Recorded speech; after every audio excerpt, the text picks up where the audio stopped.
Hello બાળ દોસ્તો, એડ્યુટેકનો ચેનલમાં આપનું સ્વાગત છે. આજે આપણે એક એક્ટિવિટી શીખીશું. આ એક્ટિવિટીમાં કેટલાક ચિત્ર આપેલા છે. આ ચિત્રોની નીચે તેના નામ લખેલા છે, પરંતુ તે અધૂરા છે. તે ચિત્રોના નામ આપણે શીખવાના છે અને ખૂટતો અક્ષર લખવાનો છે. આ એક્ટિવિટી ધોરણ 1-2ના વિદ્યાર્થીઓ માટે ખૂબ જ ઉપયોગી બની રહેશે. તો ચાલો શીખીએ આ ચિત્રના નામ અને તેના સ્પેલિંગ.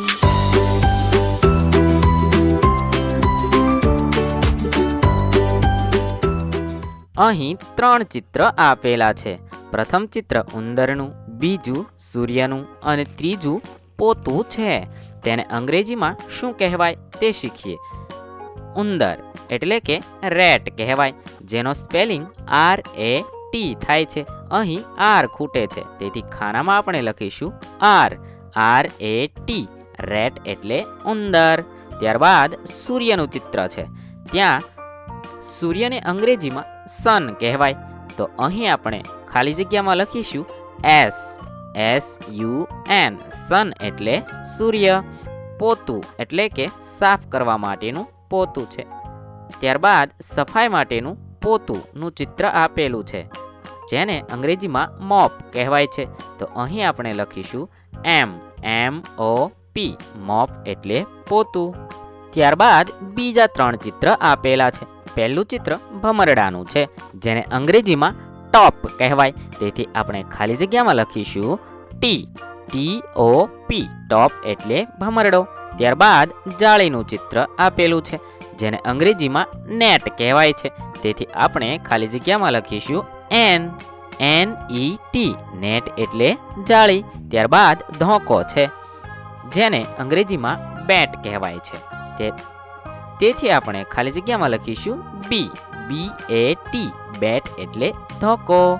ત્યારબાદ બીજા 3 ચિત્ર આપેલા છે. પ્રથમ ચિત્ર મગફળીનું, બીજું ચિત્ર 10 લખેલા છે અને ત્રીજું ચિત્ર બરણી, જેની અંદર મુરબ્બો ભરેલો છે. તો અહીં આપણે તેના પૂરા નામ જોઈએ. પહેલું છે મગફળી, જેને ગ્રાઉન્ડ નટ કહેવાય છે, તેથી આપણે અહીં લખીશું NUT, નટ. ત્યારબાદ 10, જેને અંગ્રેજીમાં 10 કહેવાય છે, તેથી આપણે ખાલી જગ્યામાં લખીશું TEN, 10 એટલે 10. ત્યારબાદ જામ, JAM, જામ એટલે મુરબ્બો. આ રીતે આપણે પૂર્ણ કરીશું. ત્યારબાદ બીજા 3 ચિત્ર દેખાય છે. અહીં એક છોકરો દુઃખી છે, બીજું પાથરણું અને ત્રીજું ડબ્બો છે, એટલે કે બોક્સ છે. હવે આપણે આ ત્રણેય ખાનાઓમાં શું લખીશું? પહેલું ચિત્ર છે સેડ, SAD, સેડ એટલે દુઃખી. ત્યારબાદ બીજું ચિત્ર છે પાથરણું, RUG, રગ એટલે પાથરણું. ત્યારબાદ બોક્સ, BOX, બોક્સ એટલે ખોખું અથવા પેટી થશે. ત્યારબાદ બીજા 3 ચિત્ર છે. પહેલું ચિત્ર બસનું છે, બીજો નકશો છે અને ત્રીજો સૂર્ય દેખાય છે, તેથી આપણે પહેલી ખાલી જગ્યામાં લખીશું BUS, બસ એટલે બસ. ત્યારબાદ બીજું ચિત્ર નકશો, જેને અંગ્રેજીમાં મેપ કહેવાય, તેથી આપણે લખીશું MAP, મેપ એટલે નકશો.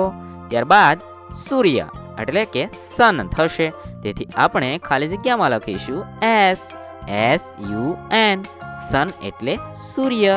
હવે અહીં બીજા 3 ચિત્ર આપેલા છે. પહેલું છે સરનામા ટેગ છે, બીજું ચિત્ર ચાકીનું છે, ત્રીજું ચિત્ર છોકરો ગુસ્સામાં છે, તેથી હવે આપણે તેની ખાલી જગ્યાઓ લખીએ. પહેલું છે સરનામા કાપલી એટલે કે ટેગ થશે, તેથી અહીં આપણે T લખીશું, TAG, ટેગ એટલે સરનામા કાપલી.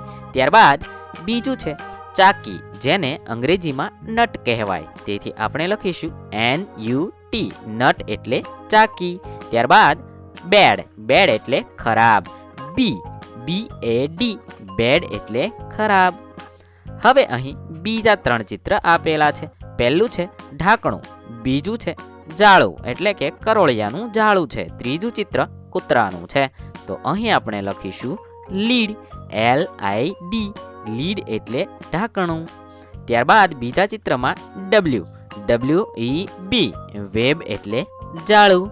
ત્યારબાદ ત્રીજું ચિત્ર કૂતરાનું, તેથી લખીશું DOG, ડોગ એટલે કૂતરો. હવે અહીં ઉપર કેટલાક શબ્દ આપેલા છે અને તેના આધારે આપણે નીચે તેના નામ લખવાના છે. તેના આધારે આપણે ચિત્રની નીચે ખાનામાં તે શોધીને લખવાનું છે. તો ચાલો આપણે તે લખીએ. આ ચિત્ર છે તે વાળ દેખાય છે, તેને આપણે અંગ્રેજીમાં વિગ કહીશું, તેથી આપણે અહીં લખીશું WIG. વિગ એટલે નકલી વાળ થશે. ત્યારબાદ ટોપીનું ચિત્ર દેખાય છે, જેને આપણે અંગ્રેજીમાં હેટ કહીશું, જે અહીં લખેલું છે. વિગ આપણે પહેલા લખ્યું, જેને આપણે ખાનામાં લખીશું HAT, હેટ. ત્યારબાદ અહીં ઝૂંપડીનું ચિત્ર છે, જેને અંગ્રેજીમાં હટ કહેવાય છે, તેથી અહીં લખીશું HUT, હટ એટલે ઝૂંપડી. ત્યારબાદ અહીં સૂર્યની ગરમી છે, તેથી અહીં હોટ શબ્દ છે, તે આપણે આ ખાનામાં લખીશું HOT, હોટ એટલે ગરમ. અહીં પથારી છે, જેને અંગ્રેજીમાં બેડ કહેવાય છે, તેથી અહીં લખીશું BED, બેડ. ત્યારબાદ પંખો એટલે કે ફેન થશે, તેથી અહીં લખીશું FAN, ફેન. આ રીતે આપણે આ વર્કશીટ પૂર્ણ કરીશું. વિદ્યાર્થી મિત્રો, આવા જ બીજા વિડીયો સાથે ફરીથી મળીશું. થેન્ક યુ દોસ્તો. એડ્યુટેકનો ચેનલ તરફથી વિડીયો નિહાળવા બદલ આપનો આભાર. આવા બીજા વિડીયોઝ નિહાળવા માટે અમારી યુટ્યુબ ચેનલ એડ્યુટેકનો અત્યારે જ સબસ્ક્રાઇબ કરી લો. આભાર દોસ્તો.